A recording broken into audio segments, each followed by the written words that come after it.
Welcome back to Scouching's NHL Prospect Pipeline series. Today we're looking at the New York Rangers, and the Rangers are another really intriguing team to watch draft and develop players over the years. They do a really weird walking the line between skill and physicality and energy that I think has paid some good dividends over the last few years, and we'll see where things go, but there's an interesting group of players here. I don't think there's anybody in the core category, honestly. That might surprise some people, with especially a guy like Gabe Perreault not in there. I just feel like Gabe Perreault's NHL upside and likelihood will be a little bit limited, and some of the gaps in his game will be a little bit more evident at the NHL level. I don't know if he'll stick in the NHL right away. I would feel like an AHL year would really benefit him. I think that as a top 9 complementary offensive guy that needs a supporting crew around him could be really beneficial, and you end up with a really productive player that just doesn't really deserve a spot in the core tier, but he is pretty close, I suppose, because the raw skill and raw upside is pretty good. They went out and got Scott Morrow in the trade for K'Andre Miller. I love Scott Morrow. I have all the best hopes for him. It just wasn't going to work in Carolina. I do think there are some defensive gaps in his game that are definitely there, but he wouldn't be the first really dynamic, skilled, high offense defenseman that has some defensive gaps in their game but still manages to find some good success in the NHL. I liked what I saw of him with Carolina, but it certainly was a little bit up and down. I think he needs to be a little bit more explosive to really get the puck up the ice a little bit quicker, but with the Rangers, I'm really looking forward to seeing what he can bring. I still have Adam Sikora in here. I still think that a bottom 6 NHL player, which is kind of what I always felt he would be, is still within the realm of possibility. He is pretty young for his draft year, and I do think that he had a pretty solid year with Hartford this past season. I would never really expect him to be a huge point producer anyway, but he still did show okay up there, and I would be very curious to see what he does in a checking line role in the NHL, and I think that he could stick there. Brendan Othmann, I could say very similar things. Now, again, going back to his draft year, he was a guy that maybe wouldn't have been my pick, but you still have to appreciate the physicality and the energy he brings to the game. He's a great shooter and brings some good goal scoring ability. He did have a pretty up and down season with regards to health and where he was playing, but at the end of the day, I think if you give him some ice time in the NHL, he brings enough physicality and enough of a floor where I feel like he could hang with the Rangers, but the Rangers are in a weird spot where they think they're a playoff team and are seemingly trying to be that, so maybe giving spots to young guys to see how it goes might not be the best option, but they have a lot of young guys that I feel like are at the point where you kind of want to see what they can do in the NHL, so it'll be very interesting to see where guys like Morrow and Perreault and Sikora and Othmann play this year. And rounding out this tier, it might surprise some folks, but I put Sean Barnhill in here. I think this is a guy that has upside and long-term bet written all over him. He is enormous, but a really good skater for his size. The more and more I watched him, the more and more I liked. There was also more and more that I noticed that was a bit of a ways away in his game, but should he shore those things up and play a little bit more physically and a little bit stronger defensively, a little bit simpler with his passing and executing a little bit better, I think he could be a really, really intriguing defenseman. I saw him go end-to-end a couple of times last year with the puck on his stick, and I just kind of went, well, I don't see very many other defensemen this year doing that aren't named Matthew Schaefer, so there's that to build on too. And I know that Dubuque really, really likes him, and I'm really curious about where his upside goes from here. Down in the maybes category, there's a lot of solid players down here, honestly. I thought adding Carey Terrance was a very, very interesting pickup. I'm very curious to see how he does in pro hockey this year. Just a hard-nosed, 200-foot guy who attacks the net, plays the game the right way, as much as I hate saying that, but he really does. I can say very similar things about Malcolm Spence, just a really solid all-around hockey player that I think could complement many different types of players. I think Mikkel Eriksson, for his youth and skill level, has some level of upside that's worth betting on, but I still think he's a bit of a maybes. He's a long-term project that I think does have a really, really low floor. He's always struck me as more of a European pro player rather than a North American pro player, but time will tell. He's very young. I think Drew Fortescue had a really good season, and his World Junior was also pretty good from what I saw. I still am not totally confident of an NHL level player there, but the defensive habits are good enough where I feel like there's a pretty decent chance he makes an NHL team at some point, and I could say very similar things about EJ Emery. He was in the depth category last year, and I feel like maybe he has an argument to be up there, but I still feel like there's just not as much offensive output that I would really like to see out of a guy like Emery. I feel like he has the capability, but it just hasn't come yet, and we'll see where it goes this season after another year in college hockey, but just a bit of an up and down year, especially offensively for him, but the defensive ability is there, and I'll be curious to see how this season goes for him. Then they took a few just fun swings, honestly, this past season. They took a guy like Artyom Gonchar, who is really dynamic, really fun to watch, but never really struck me as an NHL player, but boy, would we all be better for it if he did. Just a really exciting, daring, confident offensive defenseman that it's just not there yet, but boy, if it does, he could be really fun. Zeb Lindgren is a guy that I was really high on early in the year and slowly just kept ticking him down the list over and over, but he's got good size, he's pretty mobile, there's a bit of skill there. We'll see what he puts together over the next little while because there's a lot of good ingredients, but in terms of putting it all together into a really projectable NHL player, I'm not sure it's there. And it might surprise some people, but Samuel Young is in here. Now, Young is a player that I had never heard of before, but going back and watching him after the draft when they drafted him, I actually thought he was a really impressive player. Really, really big, really strong on the puck,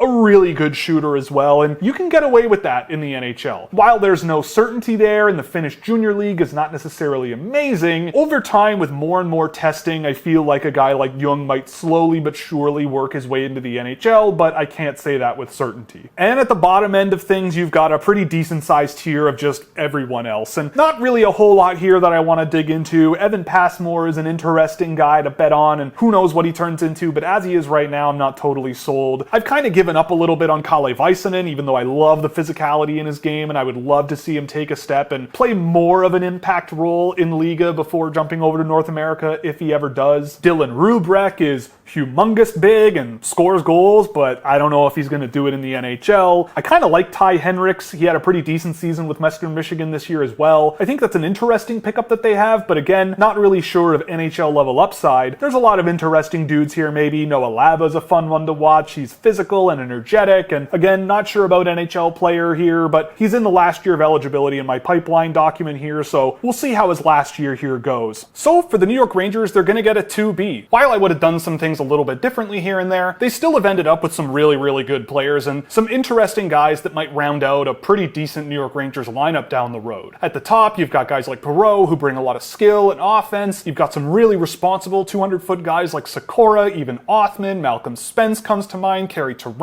You've got some solid size-first, physical, defensive defensemen and guys like Fortescue and Emery. You've got some fun offensive upside and guys like Scott Morrow. There's a lot of just fun in their system and a lot of just solid players. Are any of them going to be huge impact NHL players that the Rangers ride for a decade? I'm not totally sold on that, but they do have some interesting bets on the future. They have some fun. They have some stability. There's a little bit of a lot of things going on for the Rangers, and I can pick and choose to do things differently here and there, but at the end of the day, and there could be some names here that do a pretty good job keeping this team afloat over the next little while. And with that, we're going to call it. If you liked the video, definitely like and subscribe. If you really liked it, definitely consider a subscription over at Scouching.ca, where you can get access to all kinds of fun data tools and our Discord server and plenty of other fun stuff that you're just not going to find anywhere else on the internet. So check that out at Scouching.ca. Thank you for watching, and we'll see you in the next one.